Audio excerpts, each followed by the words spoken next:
বাকিটা সকাল সাক্ষাৎকার দিতে দিতেই কেটে গেল। ঠিকভাবে নাস্তা করার সময়টুকুও পেলাম না। অবশেষে দুপুর নাগাদ ফিরে এলাম অ্যাপার্টমেন্টে। উদন খেতে খেতে টিভি দেখছি। এ সময় নিজের চেহারা ভেসে উঠতে দেখলাম টিভিতে। আর একটু হলেই গলায় নুডলস আটকে যাচ্ছিল। মাত্র 2 ঘন্টা আগে রেকর্ড করা ফুটেজটা এখনই সম্প্রচার করছে ওরা।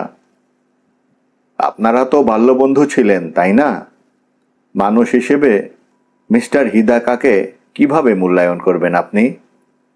তীক্ষ্ণ কণ্ঠে প্রশ্নটা করল সেই নারী রিপোর্টার। স্ক্রিনে আমাকে প্রশ্নটা নিয়ে বেশ লম্বা সময় ধরে ভাবতে দেখা যাচ্ছে। একটা পর্যায়ে আমি বুঝতে পারি একটু বেশি সময় নিয়ে ফেলছি। তখনকার অস্বস্তি ভাবটাও স্পষ্ট ফুটে উঠেছে ক্যামেরার সামনে।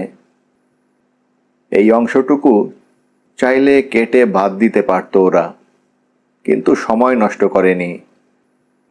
আমার চারপাশে দাঁড়িয়ে থাকা রিপোর্টারেরাও অধৈর্য হয়ে ওঠে। দারুণ ব্যক্তিত্ব ছিল ওর।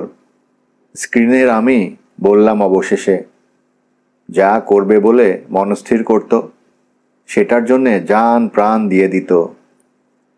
ওর সাথে যারা মিশেছে তাদের অনেকে হয়তো বলবে ওর মতো মানুষই হয় না। আবার অনেকে এটাও বলতে পারে যে ক্ষেত্রবিশেষে ওর আচরণ একটু শীতল। আসলে আমরা সবাই এরকম। শীতল আচরণ বলতে কি বোঝাচ্ছেন? মানে বলতে গিয়েও কিছু একটা ভেবে চুপ করে গেলাম। না, এই মুহূর্তে এরকম প্রশ্নের জবাব দেয়া সম্ভব না আমার পক্ষে। হিদাকা যে তার প্রতিবেশীর বিড়ালটাকে মেরে ফেলেছে, এই চিন্তাটাই তখন ঘুরপাক খাচ্ছিল মাথায়। কিন্তু ক্যামেরার সামনে তো আর এসব বলা যায় না। আরও কিছু দুর্বিনীত প্রশ্নের পর নারী রিপোর্টারটা আমাকে জিজ্ঞেস করল, হিদাকার খুনির উদ্দেশ্যে আপনি কি কিছু বলতে চান? জানতাম আমি এরকম কিছু জিজ্ঞেস করা হবে। গোটা প্রশ্নটাই একটা ফাঁদ। উল্টোপাল্টা কিছু বললেই সেটার খেসারত দিতে হবে সারা জীবন। না, এই মুহূর্তে কিছু বলার নেই আমার, জবাব দিলাম। মহিলার চেহারাতেই স্পষ্ট যে উত্তরটা বিশেষ পছন্দ হয়নি। এরপর আবার সংবাদ পাঠকের চেহারা ভেসে উঠল পর্দায়। পরবর্তী রিপোর্টটা হিদাকার উপন্যাসগুলো নিয়ে। লম্বা সময় ধরে সাহিত্যের বিভিন্ন ধারায় ওর পদচারণার বিষয়ে বিস্তারিত বলা হলো। এক পর্যায়ে রিপোর্টার মন্তব্য করল যে হিদাকার বিচিত্র ধরনের গল্পগুলো অনেকাংশেই তার নিজের জীবন থেকে অনুপ্রাণিত। এই কথাটা যে উদ্দেশ্য প্রণোদিত তা বোঝবার জন্যে সংবাদ বোদ্ধা হতে হবে না।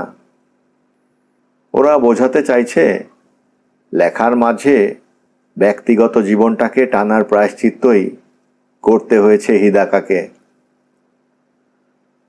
নিষিদ্ধ প্রান্তর উপন্যাসটা প্রকাশিত হবার পর সৃষ্ট বিতর্ক নিয়েও বিস্তর আলোচনা করল এক রিপোর্টার। বলা হলো উপন্যাসটা যার জীবনের উপরে ভিত্তি করে লেখা হয়েছে তার পরিবার বিষয়টাকে ব্যক্তিগত জীবনে হস্তক্ষেপ বলে আখ্যায়িত করেছে।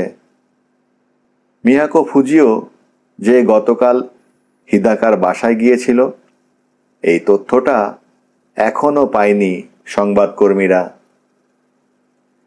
এরপর খ্যাতিমান বিভিন্ন ব্যক্তি হিদাকার মৃত্যু নিয়ে আলোচনা শুরু করলে টিভিটা বন্ধ করে দিলাম। খাওয়ার রুচি নষ্ট হয়ে গেছে আমার। জাপানের পাবলিক ব্রডকাস্টিং কর্পোরেশন অর্থাৎ এনএইচকে ঘটনাটা নিয়ে কোনো প্রতিবেদন সম্প্রচার করলে সবচেয়ে ভালো হতো। এরকম কেসের ব্যাপারে ওরা কখনো মন গড়া কিছু প্রচার করে না। কিন্তু দুর্ভাগ্যজনক হলেও সত্য, হিদাকার মৃত্যু নিয়ে বিশেষ কোনো প্রোগ্রাম তৈরি করার মতো ফান্ড ওদের নেই। ফোনটা বেজে উঠল এই সময়। আজকে সকাল থেকে খানিক পরপর রিংটা বেজেই যাচ্ছে, তবুও দরকারি কাজে কেউ ফোন করতে পারে ভেবে রিসিভারটা তুলে নিলাম। হ্যালো, ননগুচি বলছি। কিছুটা রুক্ষই শোনালো আমার কণ্ঠ। হ্যালো, আমি। কণ্ঠস্বরটা যে রায়ের সে বিষয়ে কোনো সন্দেহ নেই। ও, কি খবর? গতকাল কি হলো? জানি যে প্রশ্নটা অদ্ভুত, কিন্তু অন্য কিছু মাথায় এলো না। মা বাবার বাড়িতে চলে গিয়েছিলাম। ভেবেছিলাম সবাইকে ফোন করে জানাবো, কিন্তু সেটা সম্ভব হয়নি। আমি বুঝতে পারছি। এখন তুমি কোথায়? বাসায়। পুলিশের ওরা ফোন দিয়েছিল সকালবেলা, বলল ক্রাইম সিনটা আরেকবার তদারকি করে দেখবে। আর আমার সাথেও নাকি কী সব আলাপ আছে। কথা শেষ তাদের সাথে? হ্যাঁ, কয়েকজন ডিটেকটিভ অবশ্য এখনো আছে সেখানে। আর মিডিয়ার লোকজন, তারা জ্বালাতন করছে তোমাকে? সে আর বলতে, কিন্তু হিদাকার প্রকাশকের বেশ জানাশোনা আছে এই লাইনে। তারাই এখানে এসে সব কিছু সামলাচ্ছে। এখন আর তেমন অসুবিধে হচ্ছে না আমার। আচ্ছা। ভালো বলা থেকে নিজেকে আটকালাম একদম শেষ মুহূর্তে। সদ্য স্বামী হারানো একজন নারীকে এই কথাটা বলা মানানসই হবে না। তোমার কি অবস্থা ননগুচি? তোমাকেও নিশ্চয়ই বিরক্ত করছে ওরা। একজনের কাছে শুনলাম টিভিতে নাকি তোমাকে দেখিয়েছে। দুশ্চিন্তা হচ্ছিল, তাই ফোন দিলাম। আমাকে নিয়ে একদমই চিন্তা করো না। এখন আর কেউ নেই এখানে। তোমাকে এরকম ঝামেলা পোহাতে হচ্ছে দেখে আমি সত্যিই দুঃখিত। গলার স্বর শুনেই বোঝা যাচ্ছে একদম মন থেকে কথাটা বলেছে রাই। ওর মানসিকতা আসলেও প্রশংসার দাবিদার। এই মুহূর্তে সে গোটা পৃথিবীর সবচেয়ে দুঃখী মানুষদের একজন, অথচ নিজের এই অবস্থাতেও আমাকে নিয়ে চিন্তা করছে। হিদাকা যে ভুল বলেনি তার প্রমাণ পাচ্ছি পদে পদে। যদি কোনো দরকার হয় তবে সাথে সাথে আমাকে জানাবে, বললাম তাকে। ঠিক আছে, কিন্তু আপাতত কিছু লাগবে না। হিদাকার পরিবারের অনেকে এসেছে, আমার মাও আছেন এখানে। আচ্ছা, হিদাকার ভাইয়ের কথা ভুলেই গিয়েছিলাম।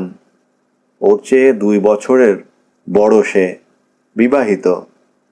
হিদাকার মা তার সাথেই থাকেন। তবুও কিছু লাগলে ফোন দিও।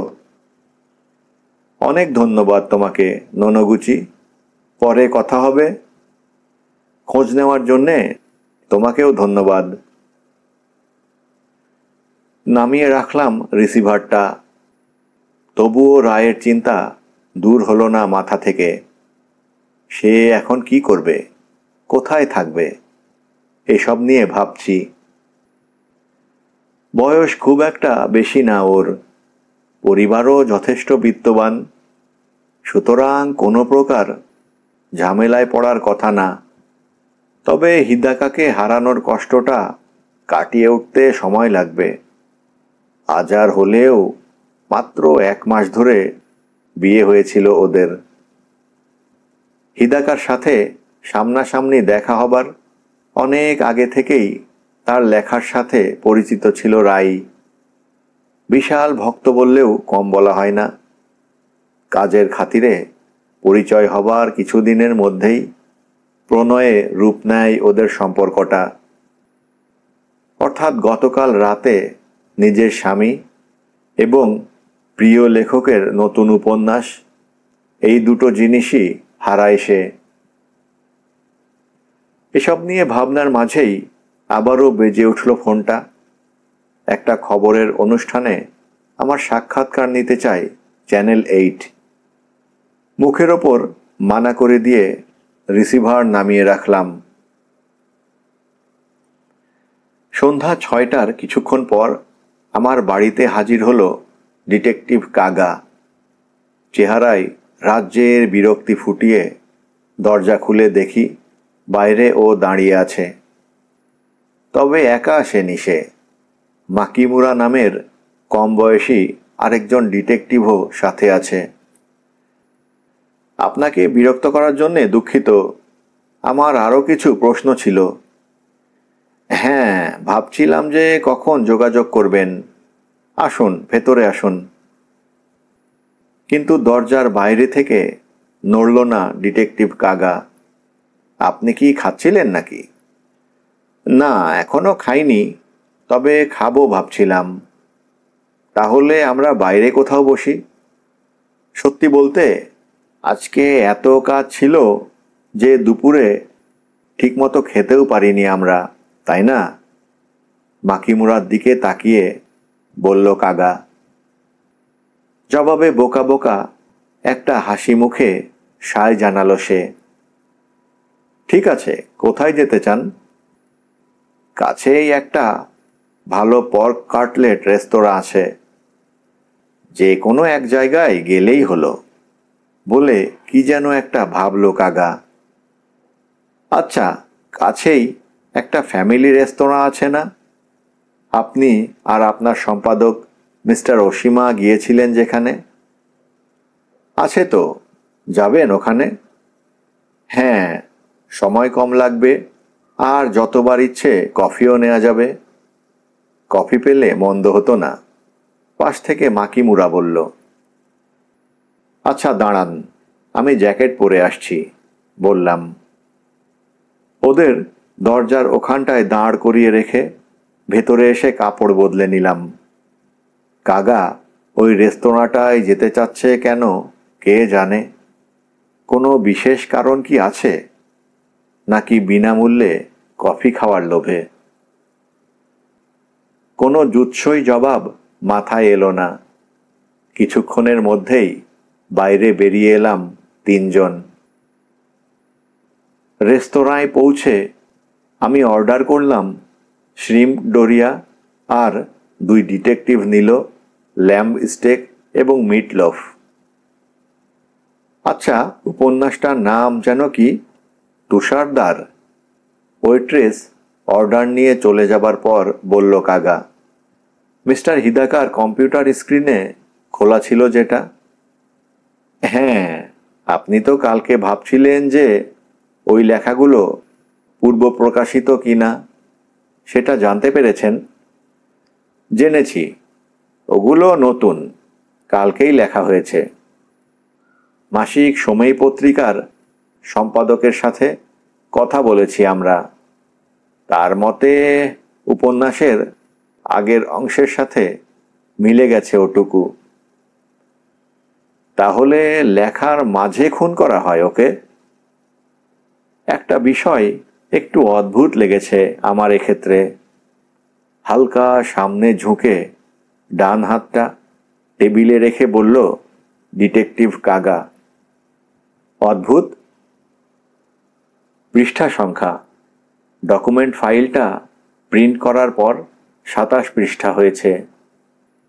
তিনি যদি মিস ফুজিও চলে যাবার পরপরই লিখতে বসেন, তবুও তো এত লেখা সম্ভব না।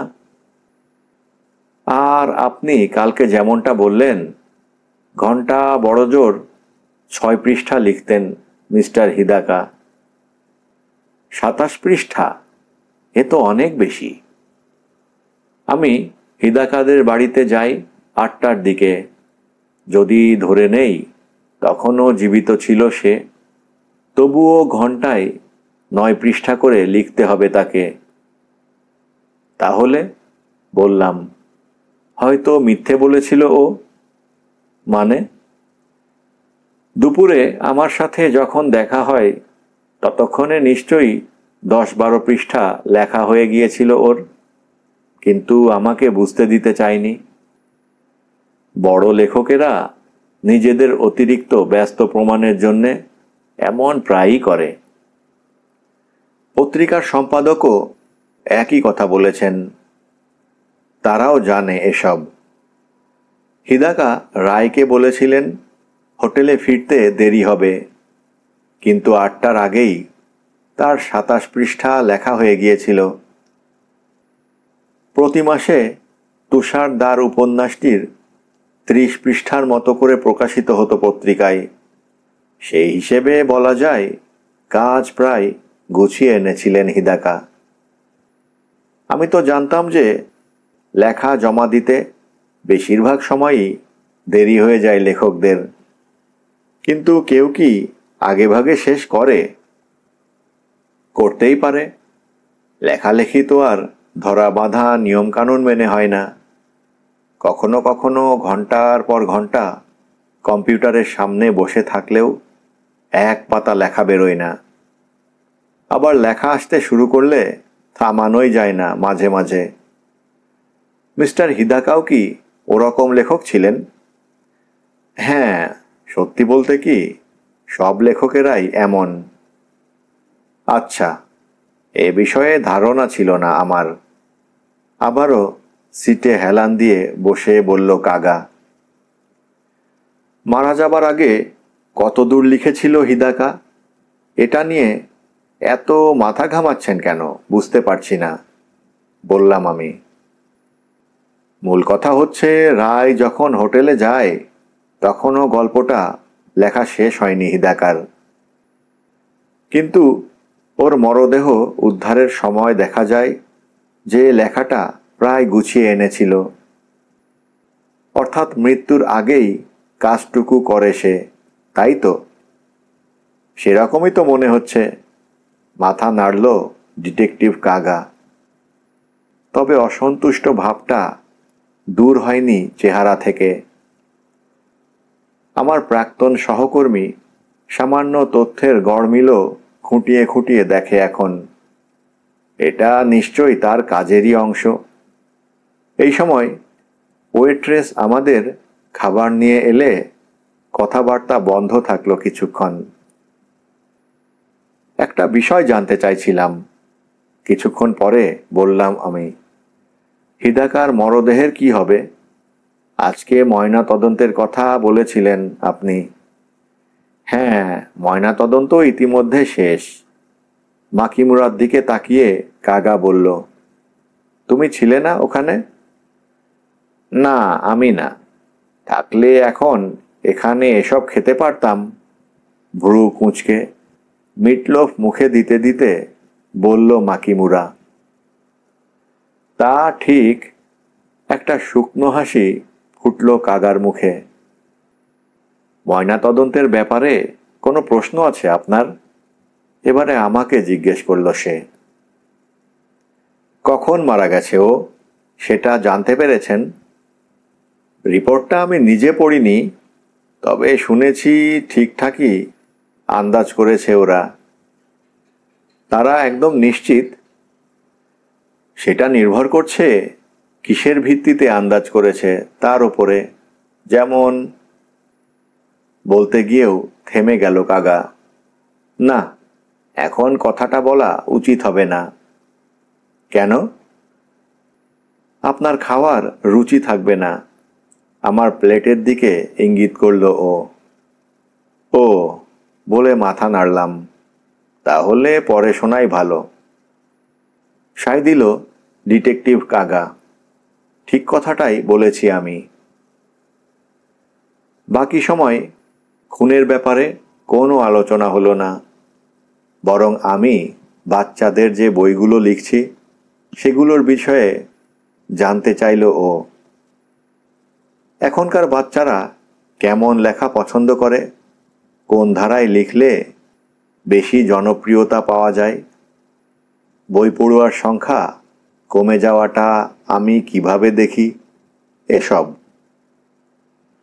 জবাবে বললাম, যে বইগুলো শিক্ষা মন্ত্রণালয় থেকে সুপারিশকৃত সেসব বইয়ের বিক্রি তুলনামূলক বেশি, আর বাচ্চাদের বই পড়ার অভ্যাস কমে যাওয়ার জন্যে দায়ী তাদের বাবা মায়েরা। এখন তো বড়রা তেমন বই পড়ে না, কিন্তু তারাই আবার বাচ্চাদের জোর করে হলেও বই পড়াতে চায়। ফলে হিতে বিপরীত হবার সম্ভাবনাই বেশি। পড়ার অভ্যাসের মধ্যে না থাকলে কোন বইটা ভালো এটাও বোঝা যায় না। আর তাই শিক্ষা মন্ত্রণালয় থেকে যে বইগুলো সুপারিশ করা হয় সেগুলোর চাহিদাই এত বেশি।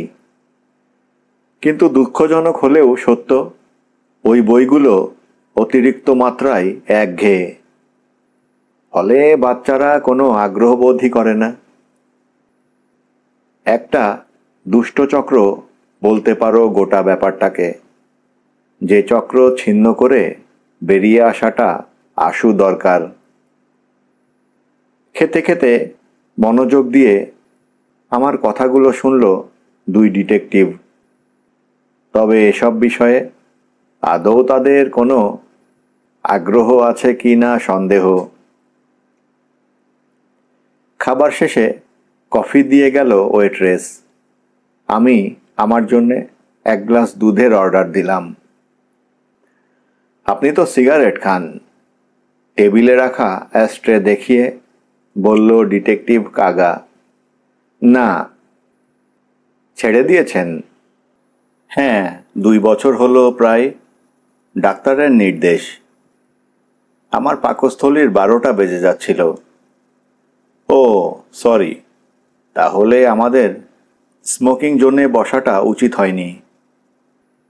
লেখকদের কথা মাথায় এলেই মনে হয় যে তারা নিয়মিত ধূমপান করে। মিস্টার হিদাকা তো চেইন স্মোকার ছিলেন, তাই না? হ্যাঁ, মাঝে মাঝে ওর অফিসে গেলে মনে হতো মশা তাড়ানোর জন্যে ধূপ জ্বালিয়েছে। গত রাত্রে এরকম কিছু চোখে পড়েছিল। আপনারা যখন ওনার মরদেহটা খুঁজে পান তখন? গতকাল আসলে তখন এসব খেয়াল করার মতো মানসিক অবস্থা ছিল না, বুঝতেই পারছেন। বলে দুধের গ্লাসে একবার চুমুক দিলাম। তবে আপনি বলায় এখন মনে পড়ছে, ধোঁয়ার গন্ধ পেয়েছি। আচ্ছা। কফির কাপটা ঠোঁটে ছোঁয়ালো ডিটেকটিভ কাগা। এরপর ধীরে সুস্থে পকেট থেকে একটা নোটবুক বের করলো। আসলে আরেকটা বিষয়ে আপনার সাথে একটু আলাপ ছিল। আপনি তো 8টার দিকে মিস্টার হিদাকার বাড়িতে গিয়েছিলেন। হ্যাঁ। আপনি বলেছেন ইন্টারকমে কেউ জবাব না দেয়ায় রাইকে কল করেছিলেন বুথ থেকে। বাড়ির সব আলো নেভানো ছিল তখন। হ্যাঁ। আচ্ছা, সব বাতি কি আসলেও নেভানো ছিল? আপনি নিশ্চিত? কোনো সন্দেহ নেই আমার এ ব্যাপারে। উত্তর দিতে দেরি করলাম না। কিন্তু সামনের গেট থেকে অফিস রুম দেখা যায় না। আপনি কি বাগানের ওদিকটায় গিয়েছিলেন? না, যাইনি। দেখা না গেলেও গেটের ওখানে দাঁড়িয়ে বোঝা যায় ভেতরে আলো জ্বলছে কি না। তাই নাকি? কিভাবে? ডিটেকটিভ কাগা জানতে চাইল। অফিসের জানলার পাশেই বড় একটা চেরি গাছ আছে। যদি ওখানকার আলো জ্বলে তাহলে গাছটা পরিষ্কার দেখা যায়। সমজদারের ভঙ্গিতে মাথা নাড়ল দুই ডিটেকটিভ। বুঝেছি। কেন, কোনো সমস্যা? না, এগুলো আসলে রুটিন প্রশ্ন। খুঁটিনাটি সব তথ্য না জানলে আমাদের বস আবার রাগ করেন। বেশ কঠোর বস মনে হচ্ছে। কোন চাকরিতে বসরা বন্ধুর মতো হয় বলুন? কাগার মুখের হাসিটা আমার শিক্ষকতা জীবনের কথা মনে করিয়ে দিল। তদন্ত কেমন চলছে? কোনো সূত্র পেলেন? দুই ডিটেকটিভের দিকে তাকিয়ে বললাম, সবে তো শুরু হয়েছে। কাগার কথার সুরে স্পষ্ট যে এই বিষয়ে বেশি কিছু বলতে চাইছে না। টিভিতে বলাবলি করছিল এটা নাকি অনিচ্ছাকৃত খুনও হতে পারে, মানে মুহূর্তের উত্তেজনায় ভাবনা চিন্তা না করেই কাজটা করেছে খুনি। বললাম আমি, এই সম্ভাবনাটাও উড়িয়ে দেয়া যাচ্ছে না এই মুহূর্তে। ডিটেকটিভ কাগা বলল, তবে ওরা যে এরকম কিছু ভাবছে না তা দুই ডিটেকটিভের অভিব্যক্তি বলে দিচ্ছে। কিন্তু আপনার ধারণা এমনটা না ঘটার সম্ভাবনাই বেশি। হ্যাঁ। কেন? নির্জন বাড়িতে চুরি করতে গেলে সাধারণত সামনের দরজা দিয়েই ভেতরে ঢোকে আততায়ী। কারো চোখে পড়ে গেলে এটা সেটা বুঝিয়ে বেরিয়ে যাওয়ার চেষ্টা করে, সেটাও সামনের দরজা দিয়েই। আর আপনি তো জানেনই মিস্টার হিদাকার বাড়ির সামনের দরজাটা বন্ধ ছিল। চোরেরা বাড়ির দরজা বন্ধ করে যেতে পারে না। আপনার বন্ধুর বাড়ির দরজার ডেড বোল্টটা ভেতরের দিকে। বাইরে থেকে বন্ধ করার জন্যে চাবির প্রয়োজন। হিদাকাদের দরজার চাবি মোট 3টা। এর মধ্যে 2টো ছিল রায়ের কাছে, আরেকটা মিস্টার হিদাকার ট্রাউজারের পকেটে। কিন্তু কিছু চোর তো জানলা দিয়েও ভেতরে ঢোকে, তাই না? তা ঠিক, কিন্তু জানালা দিয়ে যারা ভেতরে ঢোকে তারা লম্বা সময় ধরে পরিকল্পনা করে নেয় আগে। ভেতরের বাসিন্দারা কে কোথায় আছে সেই বিষয়েও তথ্য থাকে তাদের কাছে। ফলে ধরা পড়ার ঝুঁকিটা কমে যায়। এক্ষেত্রেও কি এরকম কিছু হয়নি? আসলে হাসি ফুটল কাগার মুখে। ভেতরে তো চুরি করার মতো খুব বেশি কিছু নেই। ঝুঁকি নেয়াটা পোষানোর কথা না। কাগার ভাবনার গভীরতা দেখে মুখ হা হয়ে গেল আমার। আসলে ওকে দেখে মনে হচ্ছে পরের কথাটা বলা ঠিক হবে কি না তা ভাবছে। আমার ধারণা খুনি মিস্টার হিদাকার পরিচিত কেউ। এই ভাবনাটা একটু কেমন যেন। কাউকে কিছু বলবেন না কিন্তু এ বিষয়ে। ঠোঁটের সামনে আঙুল নিয়ে আমাকে সাবধান করল সে। নিশ্চয়ই, ওকে আশ্বস্ত করলাম। একবার ডিটেকটিভ মাকিমুরার দিকে তাকালো কাগা। সাথে সাথে বিলের কাগজটা হাতে নিয়ে ক্যাশ রেজিস্টারের দিকে রওনা হয়ে গেল জুনিয়র ডিটেকটিভ। আরে আমি বিল দেই। দরকার নেই, হাত উঁচিয়ে বলল ডিটেকটিভ কাগা। আমরাই তো আপনাকে বাইরে নিয়ে এসেছি। কিন্তু ডিপার্টমেন্ট থেকে তো আপনাদের খাওয়ার খরচ দেয় না। না, ডিনার আমাদের নিজেদের পয়সাতেই করতে হয়। তাহলে তো ঝামেলা হয়ে গেল। আরে ব্যাপার না।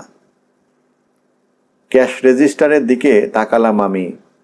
মানিব্যাগ বের করেছে ডিটেকটিভ মাকিমুরা।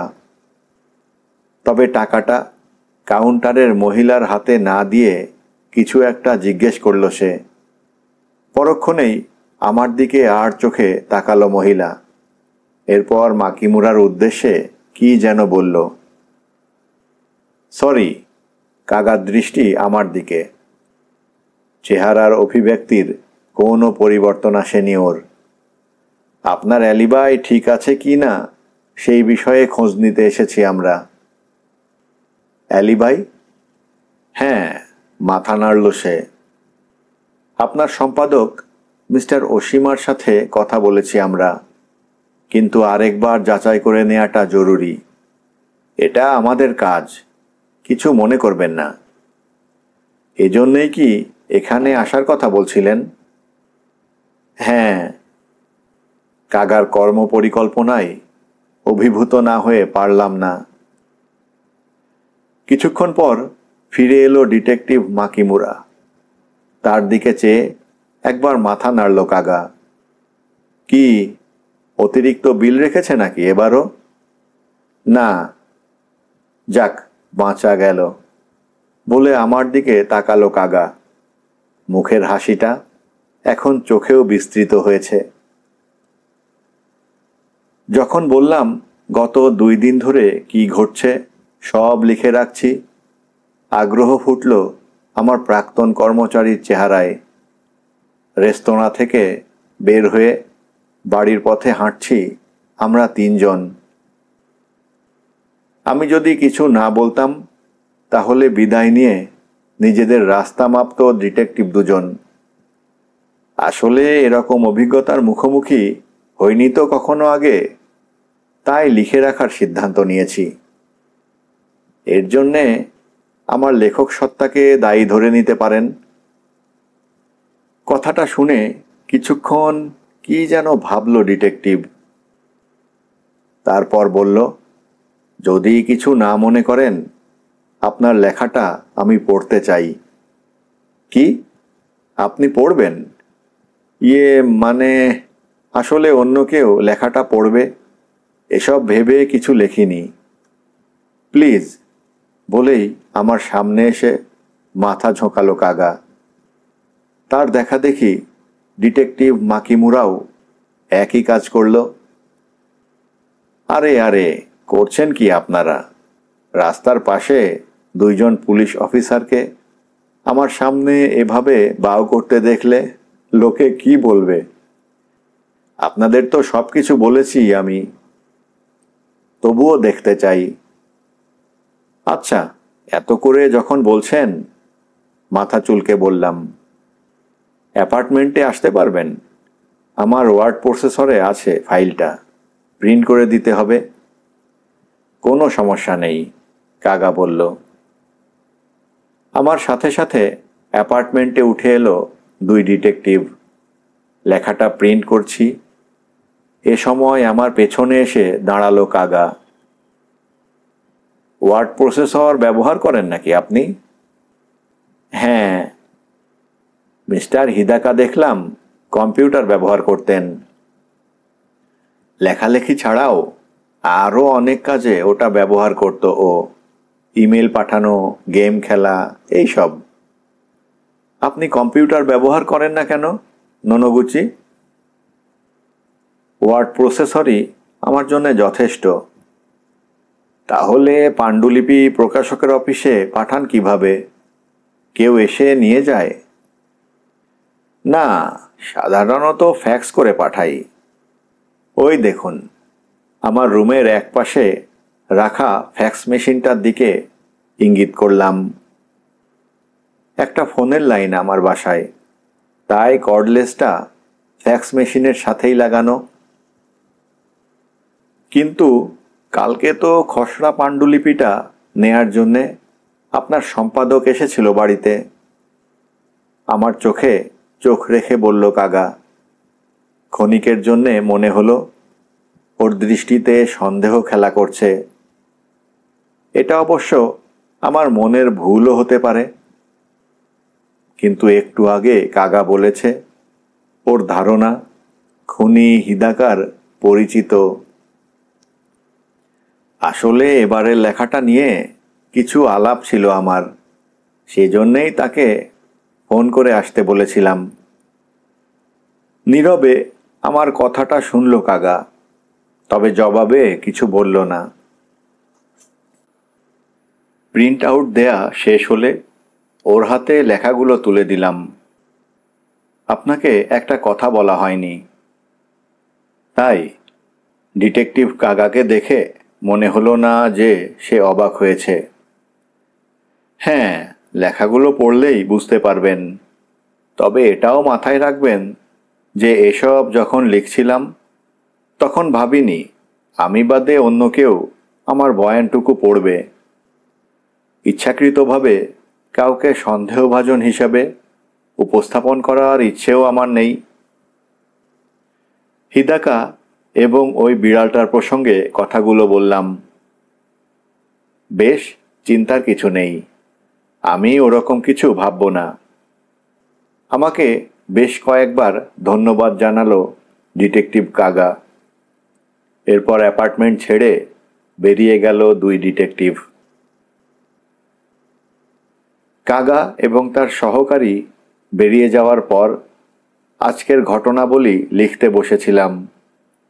ও হয়তো আমার নতুন লেখাগুলো পড়তে চাইবে, কিন্তু লেখার সময় সেই কথা মাথায় আনা যাবে না, নতুবা লেখাগুলো নিরপেক্ষতা হারাবে, তাই না?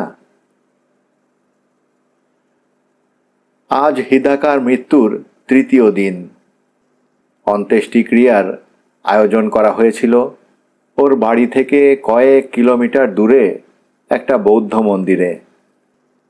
প্রকাশনা জগতের অনেক রথী মহারথী উপস্থিত হয়েছিল সেখানে। সেই সাথে ভক্ত পাঠকদের ভিড় ছিল দেখার মতন। টিভি চ্যানেলের লোকেরা আগেভাগেই চলে গিয়েছিল মন্দিরে। গম্ভীর মুখে মাইক্রোফোন হাতে ঘুরে বেড়াচ্ছিল রিপোর্টারেরা।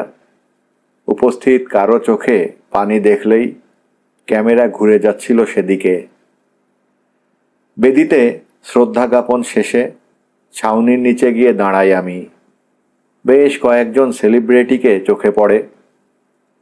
হিদাকার গল্প থেকে বানানো সিনেমায় যারা বিভিন্ন চরিত্রে অভিনয় করেছে তারাও এসেছে। মন্ত্রপাঠ এবং কিছুক্ষণ কথা বলার পর সবাইকে শ্রদ্ধার্ঘ্য নিবেদনের সুযোগ করে দেন প্রধান পুরোহিত। রায়ের পরনে একটা কালো ড্রেস, হাতে পুঁতির জপমালা। পুরোহিতের কথা শেষ হলে সামনে গিয়ে সবাইকে ধন্যবাদ জানায় সে। এরপর হিদাকার স্মৃতি রোমন্থন করে কিছুক্ষণ। অনুষ্ঠানের এই পর্যায়ে বেশ কয়েকজনের কান্নার শব্দ এলো কানে। রায় তার বক্তব্যে খুনির বিষয়ে কোনো কিছু বলল না। সচরাচর এসব ক্ষেত্রে দেশবাসীর সামনে খুনির দৃষ্টান্তমূলক শাস্তির দাবি করে ভিকটিমের আত্মীয় স্বজনেরা। মানুষ হিসেবে সে যে অন্য ধাঁচের তার প্রমাণ বারবার পাচ্ছি। সব বাহকেরা কফিন নিয়ে রওনা হয়ে গেলে ভিড় কমে আসতে শুরু করলো। এ সময় একজনকে চোখে পড়ায় থমকে গেলাম। অবশ্য মনে মনে জানতাম যে সে আসবে। মিস ফুজিও। মন্দির থেকে বের হওয়ার পথে ডাক দিলাম তাকে। নিজের নাম শুনে থেমে পেছনে তাকালো মিয়াকো ফুজিও। আপনি? হিদাকার অফিসে দেখা হয়েছিল আমাদের। ও হ্যাঁ, আমার নাম নোনোগুচি। আমি হিদাকার বন্ধু। আপনার ভাইও আমাদের সাথে একই ক্লাসে পড়তো। জি শুনেছি, হিদাকা সেদিন বলেছিল আমাকে। যদি আপনার সমস্যা না হয় তাহলে কিছুক্ষণ কথা বলতে চাইছিলাম। সময় হবে কি? একবার ঘড়ির দিকে তাকালো মিয়াকো। আসলে একজন অপেক্ষা করছে আমার জন্যে বলে দূরের পার্কিং লটের দিকে তাকালো সে। তার দৃষ্টি অনুসরণ করে আমিও তাকালাম সেদিকে। পার্কিং লটের রাস্তার পাশেই একটা সবুজ ভ্যান রাখা। ড্রাইভিং সিটে বসে আমাদের দিকে তাকিয়ে আছে এক যুবক। আপনার স্বামী? না। তাহলে প্রেমিক হবে। আমরা এখানেই কথা বলতে পারি, খুব বেশি সময় নেব না। কি নিয়ে কথা বলতে চাইছেন? সেদিন আপনার সাথে হিদাকার কোন বিষয়ে কথা হয়েছিল? যে বিষয়ে সব সময় কথা হয়। বইগুলো যত দ্রুত সম্ভব মার্কেট থেকে তুলে নেয়া, আনুষ্ঠানিক বক্তব্যের মাধ্যমে নিজের ভুল স্বীকার করা এবং পুরো বইয়ের পুনর্লিখন, যেখানে আমার ভাইয়ের ব্যাপারে কিছু থাকবে না। আমি জানতে পারি কানাডায় চলে যাচ্ছেন তিনি। তাই কিভাবে এসব করবেন সেটা জানার আগ্রহ থেকেই গিয়েছিলাম। হিদাকা কি বলেছিল আপনাকে? বলেন যে তিনি ভুল কিছু করেননি, অর্থাৎ আপনার দাবিগুলো মেনে নেয়ার ইচ্ছে ছিল না ওর। তার মতে শিল্পগুণ রক্ষার খাতিরে আমার ভাইয়ের ব্যক্তিগত কিছু বিষয় তুলে ধরাটা প্রয়োজন ছিল। কোনো প্রকার খারাপ উদ্দেশ্য থেকে কাজটা তিনি করেননি। কিন্তু আপনি তার সাথে একমত নন। অবশ্যই একমত নই। আগের তুলনায় কিছুটা কোমল হলো মিয়াকোর চাউনি। তাহলে আপনার সেদিন ওখানে যাওয়ার উদ্দেশ্যটা সফল হয়নি। হিদাকা বলেছিলেন কানাডায় গিয়ে সব কিছু গুছিয়ে নেয়া মাত্র আবারও আলোচনা শুরু করবেন। কথাও দিয়েছিলেন এই ব্যাপারে। আমি বুঝতে পারি যে কানাডায় পাড়ি জমানোটা তার জন্যে জরুরি। এজন্যে আর বাড়াবাড়ি কিছু করিনি, বিদায় নিয়ে চলে আসি। হিদাকার জায়গায় আমি থাকলেও একই কথা বলতাম নিশ্চয়ই। ওখান থেকে সরাসরি বাসায় যান আপনি? আমি? হ্যাঁ। পথে কোথাও থামেননি? না, বলে মাথা ঝাঁকালো সে। তারপর হঠাৎই চোখ বড় করে আমার দিকে তাকালো মিয়াকো ফুজিও। আপনি কি আমার অ্যালিবাইয়ের বিষয়ে খোঁজ নিচ্ছেন? না না, চোখ নামিয়ে বললাম। আসলেই তো তার অ্যালিবাইয়ের খোঁজ নিচ্ছিলাম আমি। লম্বা একটা শ্বাস ছাড়ল মিয়াকো। কিছুদিন আগে একজন ডিটেকটিভ এসেছিলেন আমার বাসায়। তিনিও ঠিক এই প্রশ্নগুলোই করেছিলেন। তবে আপনার মতো পেঁচিয়ে বলেননি ভদ্রলোক, সরাসরি জানতে চেয়েছিলেন মিস্টার হিদাকার প্রতি কোনো ক্ষোভ পুষে রেখেছি কি না। ও আচ্ছা, তার দিকে তাকালাম আবারও। আপনি কি বললেন? বললাম ক্ষোভ পুষে রাখার প্রশ্নই আসে না। আমি শুধু চাইছিলাম আমার মৃত ভাইয়ের ভাবমূর্তি কোনো কারণে যেন নষ্ট না হয়। তাহলে আমি ধরে নিতে পারি নিষিদ্ধ প্রান্তর উপন্যাসটি আপনার পছন্দ হয়নি? দেখুন মিস্টার নোনোগুচি, প্রত্যেকের জীবনেই নিগুড় কিছু বিষয় থাকে যা তাদের একান্ত গোপনীয়। আমাদের উচিত সেই গোপনীয়তার প্রতি শ্রদ্ধাশীল থাকা। কিন্তু সেই বিষয়গুলো যদি কারো আবেগের অংশ হয়, সেই আবেগটুকু কি সবার সাথে ভাগাভাগি করে নেয়ার অধিকার নেই কারো? আবেগ? মিয়াকোর চোখে এখন খেলা করছে কৌতূহল। মিডল স্কুল পড়ুয়া একটা মেয়েকে ধর্ষণের মধ্যে আবেগ কোথায় খুঁজে পাচ্ছেন আপনি? গল্প লেখার সময় পাঠকের মনে আবেগের উদ্রেক ঘটানোর লক্ষ্যে এরকম সত্য ঘটনা প্রায়শই ব্যবহার করে লেখকেরা। আবারও দীর্ঘশ্বাস ছাড়ল মিয়াকো। আপনিও একজন লেখক, তাই না? হ্যাঁ, তবে আমি বাচ্চাদের জন্য লিখি। যেহেতু আপনি একজন লেখক, তাই হিদাকার পক্ষ টানছেন? হয়তো। কিছুক্ষণ ভেবে জবাব দিলাম। দারুণ একটা পেশা।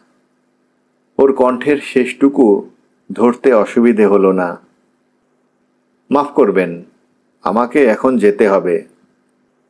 জবাবের অপেক্ষা না করেই ভ্যানের দিকে রওনা হয়ে গেল সে।